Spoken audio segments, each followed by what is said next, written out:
स्वागत है आपका। मैं हूं योगेंद्र। आप देख रहे हैं हमारी विशेष पेशकश गहलोत सरकार का बजट 2021-22। बजट के कई मायने हैं। पौने 3 घंटे के करीब बजट पढ़ा गया। कई महत्वपूर्ण बातें हैं, कुछ बड़प्पन भी रहा तो कहीं तंज भी रहा। हमारे साथ राजनीति के दो दिग्गज और महत्वपूर्ण पदों पे बैठे हुए हैं। सीएलपी लीडर गुलाब चंद जी कटारिया साहब हमारे साथ में हैं और ऊर्जा और पेयजल मंत्री बीडी कल्ला साहब साथ हैं और हमारे एडिटर इन चीफ एस के सुराना जी हमारे साथ जुड़ रहे हैं। सभी का स्वागत है। मैं कल्ला साहब आपके पास आना चाहूंगा। पहले महत्वपूर्ण रूप से दी गई है। अगर बजट की पूरी बात करें तो जो एक अपेक्षा थी पहले से कि पेंडेमिक में हमें मेडिकल इंफ्रास्ट्रक्चर पे ध्यान देना चाहिए, सरकार ने वो बात कही है। एग्रीकल्चर सेक्टर को भी छुआ है, लेकिन बड़ी बात एग्रीकल्चर का बजट आगे से अलग आएगा। इसे आप कैसे देखते हैं? देखिए, हमारी प्रदेश की कटारिया साहब से सवाल है मेरा। कटारिया साहब से, कल्ला साहब मैं लौटूंगा आपके पास में। मैं कटारिया साहब से जानना चाहता हूं, एग्रीकल्चर का अलग से बजट का प्रावधान किया गया है। कटारिया साहब कैसे देखा जाए इसे? देखो, क्या है कि बात कहना बहुत आसान है और अलग बजट घोषणा कर देना बहुत अच्छी बात है, कोई दिक्कत नहीं। लेकिन मैं सोचता हूं कि यह पहली बार राजस्थान में होने वाला है। अब तक तो जो कांग्रेस का इतिहास रहा है उसमें किसान ईमानदारी से उनकी भाषण में प्रायोरिटी में तो नंबर 1 पे रहा, इसमें कोई दो राय नहीं। लेकिन अगर पूरा 70 साल की राजनीति का विश्लेषण करें तो किसान इनके बजट की प्रायोरिटी में सबसे पीछे रहा है। ये चाहे दिल्ली का ले लो, चाहे राजस्थान का ले लो। मैं सोचता हूँ, मैंने भी इतने सालों तक विधानसभा को फेस किया, मैं रहा हूँ पक्ष में या प्रतिपक्ष में। हर एक ने भाषण दिया तो किसान की पीड़ा को सबने वर्णन किया है, जो रिकॉर्ड पर रजिस्टर्ड है। जिस स्वामीनाथन आयोग के बारे में हम कहते हैं, वो कांग्रेस के राज में ही स्वामीनाथन आयोग का गठन होकर के उसकी सारी रिकमेंडेशन को लागू करना, इनके एक नहीं कई मीटिंगों के अंदर कई मुख्यमंत्रियों की मीटिंग, नीति आयोग और इनके घोषणा पत्र सब में इसको प्रायोरिटी दी, लेकिन अभी तक कुछ हुआ नहीं। अब इन्होंने कैसे किसान के हितैषी बने, इतने सालों तक काम करने का मौका मिला, उस समय तो धरती पर ला नहीं सके। अब ये एक नया चक्का देने का कोशिश कर रहे हैं कि अब की बार हम कृषि बजट अलग लाएंगे। बहुत अच्छी बात है, स्वागत है आपका, लाओ तो। लेकिन आप उनके बारे में कभी सोचा भी करो, कभी करने का प्रयास करो तो आप पर भरोसा होगा। बाकी यूं लगेगा ये झुनझुना बजाया है।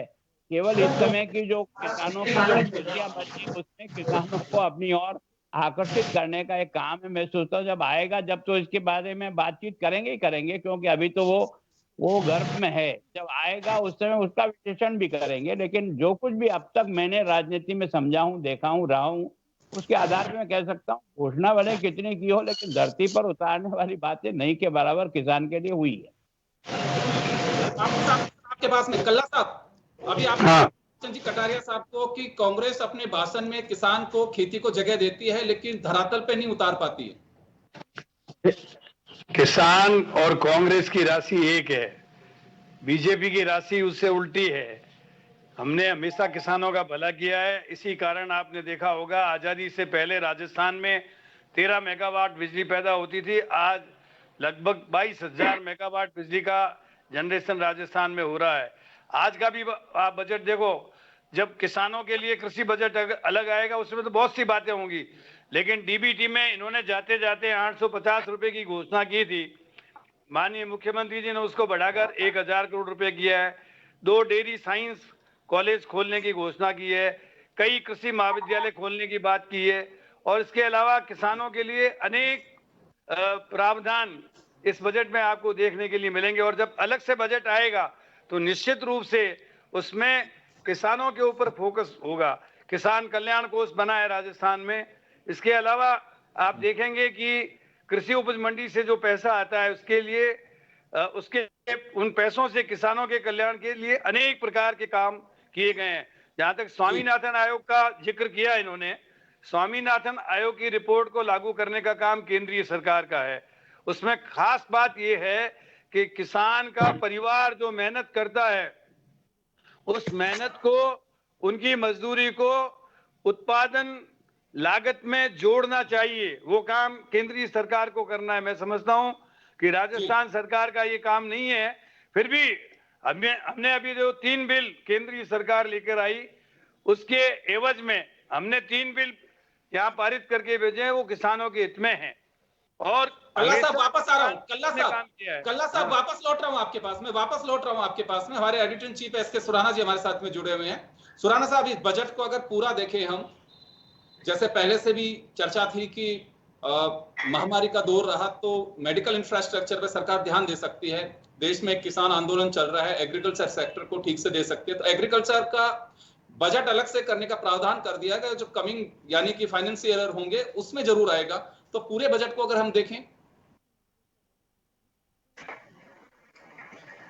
देखिए योगेंद्र जी, बजट काफी ऐतिहासिक लगा मुझे, बहुत लंबा भाषण था और मैं सोच रहा था कि ऐसे कोविड काल में बिना टैक्स बढ़ाए कैसे ये बजट पूरा करेंगे, लेकिन उन्होंने ये किया। बहुत ही जादूगरी वाला बजट लगा। आशा करता हूं कि जो जो उन्होंने अनाउंस किया है वो सारी चीजें इंप्लीमेंट कर पाएंगे। तो ये काफी मुश्किल कार्य होगा, जैसा कि लग रहा है कि सारे जो इंडस्ट्री की हालत और टैक्स कलेक्शन की हालत, केंद्र से पैसे आने की हालत जिस तरह की है, उस हिसाब से डिफिकल्टीज काफी होंगी। लेकिन उस परिस्थितियों में भी उन्होंने एक अच्छा बजट दिया है। जो थोड़ी आशा थी और कमी मुझे लगी वो ये लगी कि जो इंडस्ट्री को बूस्ट मिलना चाहिए था, जिस तरह का उतना नहीं मिला। जो कर्सरी चीजें जरूर थी, छोटी मोटी चीजें, लेकिन जो बड़ी एक इंडस्ट्री को बूस्ट मिलनी चाहिए थी, ऐसा कोई कदम मुझे नजर नहीं आया। जैसे रीको के सुधार से रिलेटेड काफी चीजें हो सकती थी, बिना मतलब के जो बिजनेसमैन के विरोधी चीजें थी, जैसे रिटेंशन चार्जेस लगा देना, करोड़ों रुपए के और तरह तरह के चार्जेस लगा देना, हर 3-4 साल पे उसको डराना धमकाना, इस तरह की चीजें जो थी इंडस्ट्री से रिलेटेड, उसको उनको सिंप्लीफाई करना चाहिए था। उसकी थोड़ी कमी नजर आई। उसके अलावा जो रोजगार के लिए जो उन्होंने 50,000 की चीजें जो बोली हैं, वो ज्यादातर वॉलंटियर्स और शिक्षा मित्र टाइप की चीजें हैं, जो कि कहीं वापस सरकार के गले की हड्डी नहीं बन जाए। जैसे कि शिक्षा मित्र वगैरह जो हुए थे, जो बाद में पूर्ण रोजगार की डिमांड करने लग जाते हैं, सुनने में तो अच्छा लगता है, लेकिन कहीं ऐसा ना हो जाए कि ये राज्य सरकार को भारी पड़े। इसके अलावा जो कई अच्छी चीजें जो मुझे लगी वो लगी, जैसे फिल्म के लिए 25 लाख रुपए कर देना। राजस्थान में बाहर से लोग आकर के फिल्में बना के ले जाते हैं और हमारे राज्य की फिल्में पिट जाती हैं।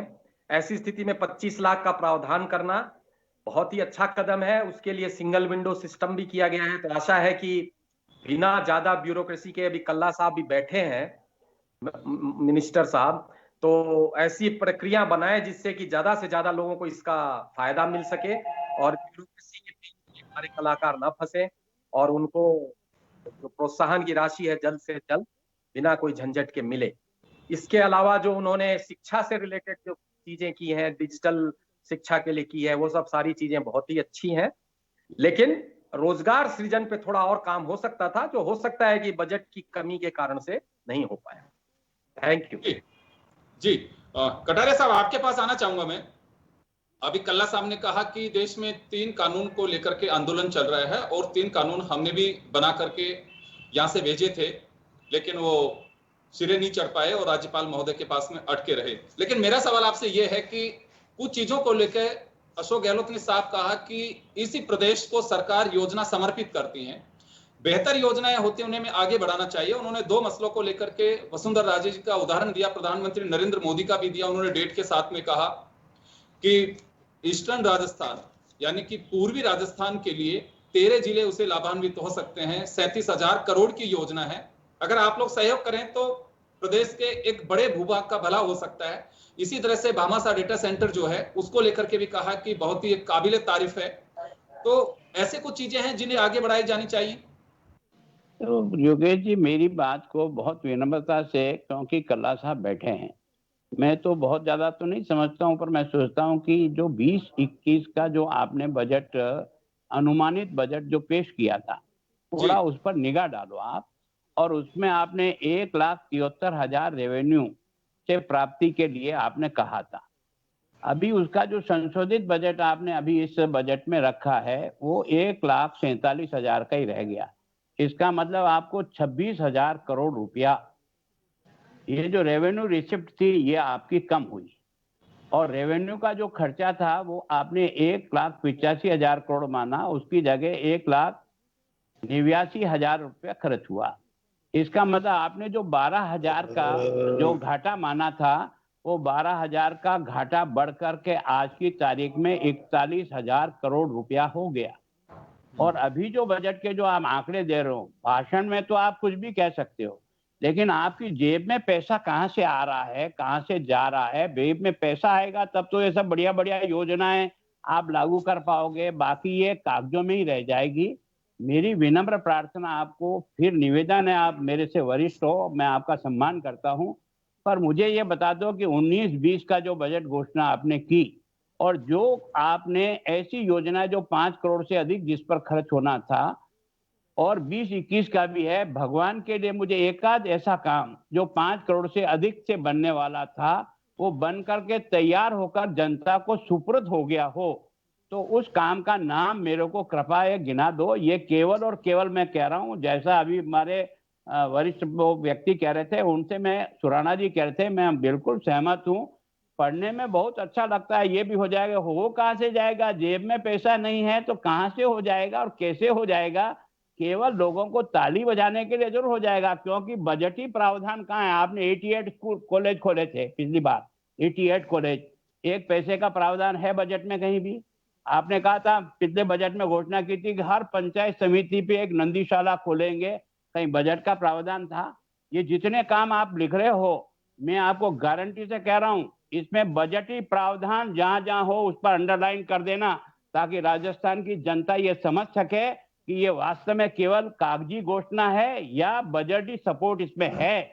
अगर ये बजटी सपोर्ट है तो मैं आपका स्वागत और अभिनंदन करूंगा, और केवल जनता को आपने गुमराह करने के लिए ये अच्छी अच्छी बातें तो कह तो दी, पर जो बजट मैंने अभी तक पढ़ा है, जो मैं पढ़ सका हूं, उसमें बजटी प्रावधान नहीं है। आपको केंद्र सरकार से इस बार आपने मांगा 40,000 करोड़ रुपया। आप कह रहे हो हम इस बार जो है ना, जो हमको लोन लेने की जो कैपेसिटी है एफआरबी एक्ट के तहत है ना, आपने वो उसकी 4% की जो सीमा है, वो 4% में आपने इसमें 47,000 करोड़ रुपया का कर्जा लेने का प्रावधान इसमें किया है, वो 3.98 है। पिछली बार जो आपने सोचा था घाटा, उस घाटे को बढ़कर के अब तक 41,000 करोड़ रुपए का आप कर्जा ले चुके हो। और ये जो सारा का सारा आप दिखा रहे हो ना, आपने सारे आंकड़ों को थोड़ा एक भगवान के निगाह डालो कि आपने पिछली बार जो बजट में पूंजीगत खाते में खर्च करने का पैसा रखा वो 58,000 करोड़, और इस बार जो पूंजीगत खाते में खर्चा रखा वो 42,000 करोड़। जब पैसा कम है तो विकास पहले बार से ज्यादा कैसे हो जाएगा यार? किसी गणितज्ञ को समझाओ तो सही यार, भले आदमी। कल्ला साहब, आपने सुना कटारिया साहब को कि पैसा आएगा कहां से? 19 की योजनाएं अभी लंबित है, 5 करोड़ रुपए से भी अगर ज्यादा की योजना अगर कोई सिरे चढ़ पाई हो तो उसका नाम बता दें। कटारिया साहब का आरोप है। हाँ, ऐसा है। सबसे पहले तो मैं ये कहना चाहता हूँ कि कटारिया साहब को भली बात ही मालूम है कि लंबे समय तक कर्फ्यू रहा, कोविड के वक्त में लॉकडाउन रहा, उसके कारण से रेवेन्यू रिसिप्ट्स कम रही, इसमें कोई शक नहीं है। लेकिन इसके बावजूद आप कह रहे 5 करोड़, छबड़ा का super critical thermal power project 660 megawatt का हमने शुरू किया। अभी हाल ही में हमने दिसंबर में आपके सूरजगढ़ का 660 मेगावाट का super critical thermal power project शुरू किया। ये 5 करोड़ के नहीं है कटारिया साहब, ये पैसे आपके राज्य सरकार, ये पैसा आपके राज्य सरकार के खजाने से लगा है क्या? ये पैसा आपके राज्य के, अरे भैया मुझे बताओ तो सही यार, ये राज्य के बजट से लगा है क्या? ये तो लगाने वाली कंपनियों का लगा है, आपका क्या लगा जो आपने घोषणा की हो वो बताओ तो सही भले आदमी। एक 4 किलोमीटर ऐसी सड़क बनाई हो जो 5 करोड़ की हो तो उस सड़क का नाम तो बताओ। कंपनियां सरकार की हैं, सरकार ने तो दिया है उनको, और सड़कें स्टेट जो हाईवे हैं वो बनाए गए। तो जब आप उनसे बिजली खरीदोगे ना, तो आप बिजली खरीदने का दाम जो उनको चाहे, जो पहले के कार्यकाल में आपने 18 रुपया यूनिट खरीद करके दिवालिया बनाया है। बिल्कुल नहीं बोला, अब एक बार मेरे को सुन लें, उसके बाद मैं बताऊंगा। सॉरी, ठीक है बोलो। 5 करोड़ के एक नहीं अनेक काम हुए हैं। हमारे मैं एक ही बीकानेर तो पूछा। मेडिकल कॉलेज में जो सुपर स्पेशलिटी सेंटर बना है अरे वो भाई लगभग केंद्र का पैसा है, फिर आप कोई बोलते हो यार केंद्र का पैसा है ये सारी योजना का, क्या बात कर रहे हैं? राज्य सरकार का पैसा भी लगा है उसमें। आप क्या बात करते हो? राज्य सरकार का हिस्सा है वो तो उसमें, आपका शेयर है, हमारा उतना ही शेयर लगता लगा ना। है। तो 5 करोड़ से तो ज्यादा लगा है ना उसमें, 150 करोड़ में। ऐसी क्या बात करते हो आप? इस बात को तो झुटला नहीं सकते ना अपन। इसके अलावा आपके जल जीवन मिशन में जो पैसा लगा है उसमें आप ये देखिए 50% पैसा हमारा लगा है। आप कह रहे हैं 5 करोड़ से ज्यादा कहां लगा? हर जगह हमारा स्टेट का 50-50% शेयर होता है, तो 50% हमारा, 50% केंद्र का। तो 5 करोड़ से तो सैकड़ों योजनाएं मैं आपको बता सकता हूं जिसमें हमारे पैसे खर्च हुए हैं।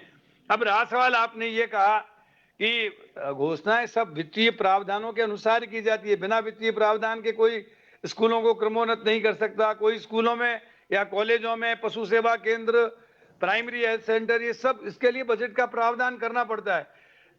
लेकिन आपको इस बात को भी मानना पड़ेगा, हमारे पीएचडी का 5073 करोड़ रुपया जो आपके शासनकाल का भी है और हमारे शासनकाल का आज तक केंद्रीय सरकार में बकाया है, जीएसटी का पैसा हमारा बकाया है। इन सब विपरीत परिस्थितियों के बावजूद भी राजस्थान सरकार ने बहुत शानदार बजट पेश किया है।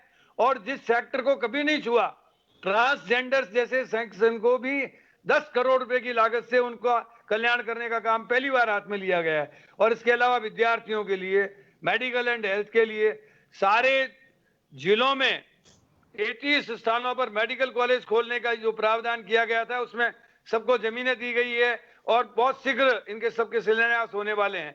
इसके अलावा राजस्थानी भाषा को मान्यता देने की बात जो है वो केंद्रीय सरकार के पास में संविधान की 8वीं अनुसूची के अंतर्गत पेंडिंग है। लेकिन इस भाषा से बनने वाली फिल्मों को प्रोत्साहन देने के लिए 25 लाख रुपए का इंसेंटिव देना मैं समझता हूं अपने आप में बहुत बड़ी बात है।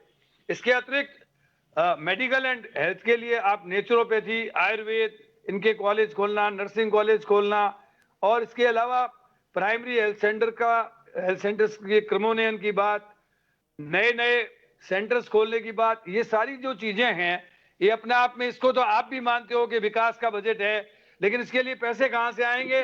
वो सारे बजट में आप पूरा, इस बार डिजिटल बजट है, डिजिटल बजट को आज मैं खोल के देख रहा था, सबके लिए प्राय प्रावधान किया गया है। और जब डिमांड्स आएंगी तो विस्तार से आप जब चर्चा करेंगे तो संबंधित मंत्री आपको बताएंगे कि इस चीज के लिए कितना कितना प्रावधान किया गया है। जहां तक ईस्टर्न कैनाल प्रोजेक्ट का मामला है, स्वयं प्रधानमंत्री जी ने और कटारिया जी ने भी उदयपुर की सभा में इसकी पैरवी की थी। हम चाहते हैं इन 13 जिलों को और इनके गांवों को पेयजल की आपूर्ति हो, इसलिए 37,247 करोड़ की जो योजना का डीपीआर बनाकर भेजी है, इसको जल्दी से जल्दी मंजूरी मिले ताकि हम इसके माध्यम से राजस्थान में सरफेस वाटर दे सकें। हमारी जनसंख्या की तुलना में जनसंख्या देश की लगभग 11% के करीब है, जब पानी हमारे पास 1.01% है। ऐसी परिस्थिति में यदि सरफेस वाटर हमारे पास आता है तो हम राजस्थान को सरफेस वाटर के माध्यम से पानी पिला सकते हैं, नहीं तो पानी की आपूर्ति होना बहुत मुश्किल है। सर 6.3 गीगावाट का आपने एक सेपरेट ग्रीन कॉरिडोर की बात कही है कि अलग से एक निगम बना रहे हैं आप जो एग्रीकल्चर सेक्टर के लिए ही होगा। ऑलरेडी हम लोग इतना घाटा झेल रहे हैं, उदय योजना भी इसे बाहर नहीं निकाल पाई, कटारिया साहब के वक्त लागू की गई थी। सर ये आपको लगता है कि घाटा और बढ़ जाएगा? देखिए अभी हमने 15 जिलों को दिन में बिजली देना शुरू कर दिया है और अगले 2 सालों में हम सेपरेट एग्रीकल्चर फीडर सेग्रीगेशन का काम हाथ में लेंगे। उससे राज्य के तमाम जिलों को दिन में बिजली मिलेगी और इसके लिए हमने एनटीपीसी से 5000 मेगावाट सोलर एनर्जी का एमओयू किया है। सैकी के साथ हमारा 5000 मेगावाट बिजली पैदा करने का प्रस्तावित एमओयू हमारे पास प्रस्तावाधीन है। इसके अलावा प्राइवेट सेक्टर में भी बहुत से लोग हमारे पास आ रहे हैं जो राजस्थान में सोलर इरेडिएशन अधिक से अधिक होने के कारण राजस्थान में अपना सोलर एनर्जी का प्लांट लगाना चाहते हैं। आने वाले 3 वर्षों में राजस्थान में लगभग 30,000 मेगावाट बिजली पैदा होगी। इसके कारण हम राजस्थान को सोलर एनर्जी का हब बना पाएंगे और उसी के बल पर हम ये कहते हैं कि आने वाले 2 वर्षों में हम तमाम जिलों में दिन में किसानों को बिजली दे पाएंगे। और इसके लिए एक नई विद्युत कंपनी का आज ऐलान किया गया है। उस नई विद्युत कंपनी के माध्यम से किसानों को बिजली वितरण करने में और किसानों को सस्ती बिजली देने में यह बिजली कंपनी अपना महारत हासिल करेगी और इसके आधार पर किसानों को दिन में बिजली मिल सकेगी। कटारिया साहब, एक अलग से बिजली कंपनी और बना जाएगी जो किसानों को ठीक से बिजली समय पे मिल सके। बड़ी डिमांड रही है कि सर्दी में रात को किसान अपनी फसल में पानी देता है, उसे जानवर काटने का खतरा रहता है, एक्सीडेंट का काफी चांस रहता है, तो इससे कुछ बेनिफिट हो पाएगा या फिर घाटा और बढ़ जाएगा? योगेश जी, जब से ये कंपनियां बनी हैं, 2000 में कंपनियां बनाई और इसके पीछे सोच यही था कि इन कंपनियों के कारण से सिस्टम में सुधार होगा, लेकिन कंपनियां तो दिवाला ही दिवाला निकाल दी।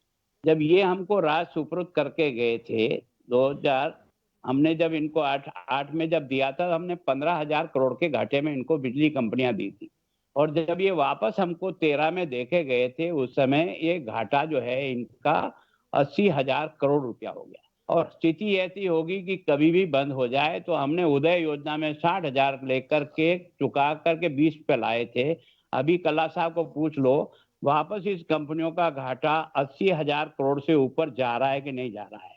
मुझे थोड़ा सा माफ करें, मैं आपसे कह रहा हूं कि आप जो केंद्र के साथ जो आपका योजना है उनको गिनाकर आप अपनी उपलब्धि नहीं गिना सकते। मेरे को तो कह दो 88 कॉलेज आपने खोले पिछले साल, उसमें किसी का प्रावधान अगर है तो पेज नंबर बता देना, किस पेज पे ये इन कॉलेज के स्टाफ और कॉलेज की बिल्डिंग का आपने इतनी पंचायत समिति बनाई। एक पंचायत समिति आपने खोली है, उनका अगर बजट का पैसा हो तो बता दो, बिल्डिंग का पैसा हो तो बता दो, आपने पंचायतें जो खोली है उनका बता दो। आपने जितने काम, ये आगे की घोषणाएं करना तो सबको बहुत अच्छी लगती है, पर जो अब तक हमने किए उसको धरती पर हम नहीं उतार सके। ये मेरी चुनौती है, मैं ईमानदारी से कह रहा हूं आपको। आगे की अच्छी घोषणाओं पर तालियां पीटना बहुत आसान है, लेकिन उसके लिए बजटीय प्रावधान के बिना आप उसमें कुछ भी हासिल नहीं कर सकोगे। मेरा फिर आपसे निवेदन है, मैं आपसे हाथ जोड़ के प्रार्थना कर रहा हूं कि 19-20 का बजट, 20-21 का बजट, जो आपने बड़ी योजनाएं राजस्थान के बजट से जिनको सपोर्ट मिलना था, केंद्र के सहयोग से नहीं, उनमें से आपने कोई ऐसा ऐतिहासिक काम कर दिया हो तो वो काम गिना। और इसमें भी आपने जितने काम कहे ना, उसका बजटीय सपोर्ट कहाँ है? कल्ला साहब एक सेकंड, पहले कटारिया साहब ने जो बातें बताई है, ये तो आप बात मानते हो कि राजस्थान में सर्वाधिक कॉलेज खुले हैं। अब उसका बजट हमने डीएमएफटी के फंड से किया है। खुले तो क्या तारीफ है इसमें? अरे डीएमएफटी का पैसा, क्या तारीफ? डीएमएफटी का पैसा राज्य का पैसा है, हमारा पैसा केंद्र सरकार का है, जो आपको केवल कोविड की व्यवस्था के लिए आपको अधिकृत किया, बाकी आपका अधिकार नहीं है, जिले का अधिकार है।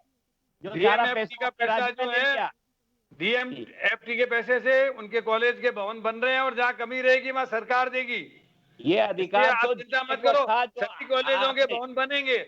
और जहाँ तक आप जल जीवन मिशन में सरकार पैसा देती है, स्टेट गवर्नमेंट उसको तो मान ही नहीं रहे हो। आपको जीवन मिशन में पैसा दे रहे हैं ना, उसका 5% उपयोग हुआ। 5% जितना पैसा केंद्र सरकार ने आपको जल जीवन मिशन में दिया ना, मेरा दावा है 5.9% केवल खर्चा कर पाए हो। हमारा 5,073 करोड़ रुपया बकाया है उनमें, अभी तक उन्होंने दिया ही नहीं हमको। अब वो तो मैं तो मिला उसको बकाया हमारा।